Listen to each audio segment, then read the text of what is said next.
Hello guys, അപ്പം നമുക്കിന്നൊരു മീൻകറി വെക്കാം കേട്ടോ. അപ്പോൾ ഹസ്ബൻഡാണ് മീൻകറി എനിക്ക് വെച്ച് തരുന്നത്. ഇതാണ് കേട്ടോ സ്പെഷ്യൽ ഐറ്റം.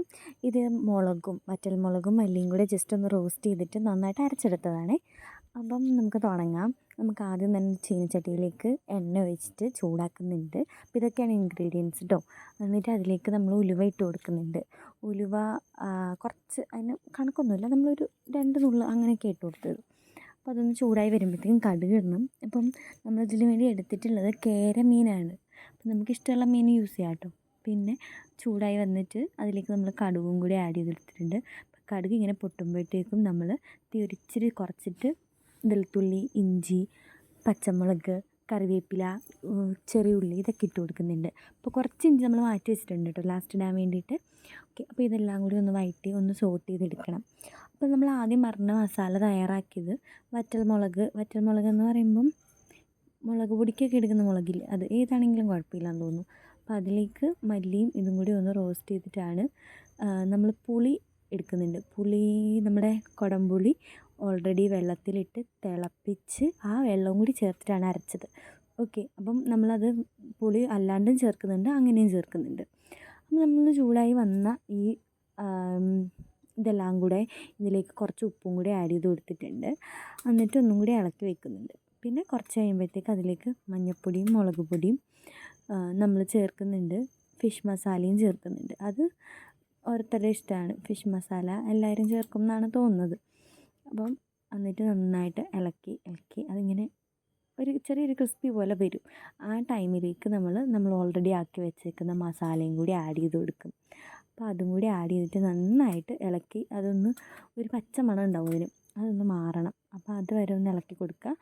എന്നിട്ട് അതിലേക്ക് നമ്മൾ ഓൾറെഡി എടുത്ത് വെച്ചിട്ടുള്ള തിളപ്പിച്ച വെള്ളവും പുളിയും കൂടെ ഇടുന്നുണ്ട്. എന്നിട്ട് നന്നായിട്ട് അത് മിക്സ് ചെയ്തിട്ട് നമുക്ക് ഓൾറെഡി മീൻ ഇടാനുള്ള വെള്ളം വേണമല്ലോ.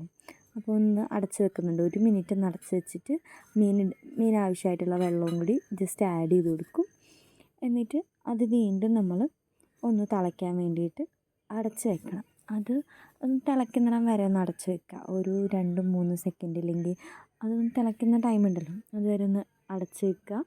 എന്നിട്ട് അതിലേക്ക് നമ്മൾ മീൻ പെറുക്കിയിടുക.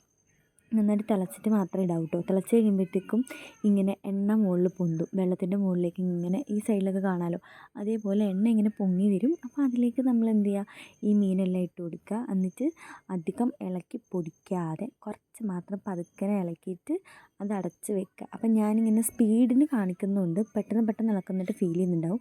ജസ്റ്റ് പതുക്കെയാണ് ഇതെല്ലാം ഒന്ന് വെള്ളത്തിൽ ഇങ്ങനെ മുക്കുന്നത്. അപ്പോൾ അതൊന്ന് നന്നായിട്ട് ശ്രദ്ധിക്കുക, പൊടിഞ്ഞു പോകാനുള്ള ചാൻസസ് കൂടുതലാണ്. അപ്പം ഹസ്ബൻഡാണ് ചെയ്തതെങ്കിലും പുള്ളിയുടെ വീഡിയോ ഒന്നും എടുക്കരുതെന്ന് പറഞ്ഞിരുന്നു. അതിനാണ് മുഖം കാണിക്കാത്തത്. എന്നിട്ട് നമ്മൾ ലാസ്റ്റ് എടുത്ത് വെച്ചിട്ടുള്ള എന്താ പറയുക, ആ ഇഞ്ചി ഉണ്ടല്ലോ, അത് നമ്മളതിൻ്റെ മണ്ടയ്ക്ക് ഇങ്ങനെ ഇടുന്നുണ്ട്. അപ്പം ചെറുതായിട്ട് ഇങ്ങനെ കടിക്കാൻ കിട്ടും അതിനാട്ടോ. അപ്പം അതിങ്ങനെ ജസ്റ്റ് ഇങ്ങനെ ഇട്ടിട്ട് വീണ്ടും അടച്ചു വെക്കുക. കാരണം അപ്പോഴത്തേക്ക് ഇഞ്ചിയുടെ എല്ലാം അതിലേക്ക് ഇറങ്ങും. എന്നിട്ട് നന്നായിട്ട് മീൻ തിളച്ച് കഴിയുമ്പം അതിൻ്റെ മണ്ടയ്ക്കൂടെ കുറച്ച് കറിവേപ്പിൻ്റെ ഇലയും കൂടി ഇടുന്നുണ്ട്. എന്നിട്ട് പിന്നെ നമ്മൾ ഒരുപാട് ഇളക്കാൻ പറ്റില്ല, കാരണം അത് പെട്ടെന്ന് പൊടിയും. അപ്പോൾ നമ്മൾ ചെറുങ്ങനെ അതിങ്ങനെ എടുത്തിട്ടൊന്ന് അങ്ങോട്ടും ഇങ്ങോട്ടും ആക്കും.